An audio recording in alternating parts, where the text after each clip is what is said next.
அவமானமும் அனுபவம்தான் வாழ்க்கையில் மிக சிறந்த ஆசான். அவை கற்றுக் கொடுக்கும் போதனையை எந்த விலையுயர்ந்த புத்தகமும் கற்றுக் கொடுக்காது. வாழ்க்கை என்றாலே துன்பங்களும் துயரங்களும் இருக்கத்தான் செய்யும். அதுதான் நியதி என்பதை உணர்ந்து கொள்ளுங்கள்.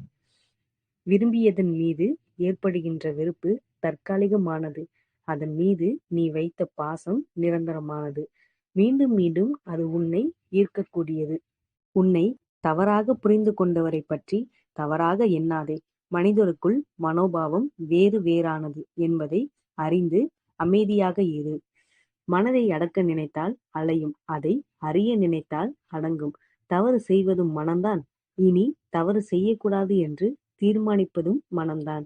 உன் அன்பு எந்த இடத்தில் நிராகரிக்கப்பட்டாலும் இழப்பு உனக்கில்லை, நிராகரித்தவருக்கே என்பதை புரிந்து கொள். மனநிலைக்கு தகுந்தவாறு பேசிவிடாதீர்கள். ஏனென்றால் மனநிலை மாறலாம், ஆனால் பேசிய வார்த்தைகள் ஒருபோதும் மாறாது. பிறரை ஏளனமாக பார்க்கும் இடத்தில் என்றைக்கும் அமராதே.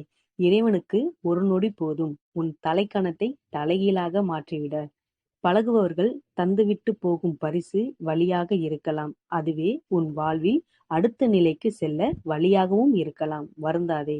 வாழுகின்ற வாழ்க்கை வெறுப்பாக இருக்கிறது என்று வேறொன்றை தேடாதே. அது வேதனையாக இருக்கும். நீங்கள் யார் என்பதை உணராமல் வாழ்வதே வாழ்வின் மிகப்பெரிய தோல்வியாக இருக்கலாம்.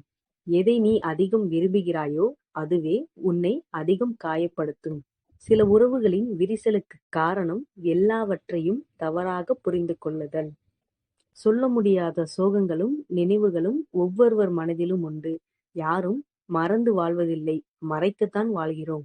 நிம்மதியாக நீ வாழ வேண்டுமெனில் உன் மனதின் கவலைகளை தூண்டிவிடும் சிலரை சந்திப்பதையும் அவர்களை பற்றி சிந்திப்பதையும் நீ தவிர்ப்பது அவசியம். தவறு செய்யும் போது மனம் யாரிடமும் ஆலோசனை கேட்காது. தண்டனை கிடைத்துவிட்டால் எல்லோரிடமும் ஆறுதலை எதிர்பார்க்கும்.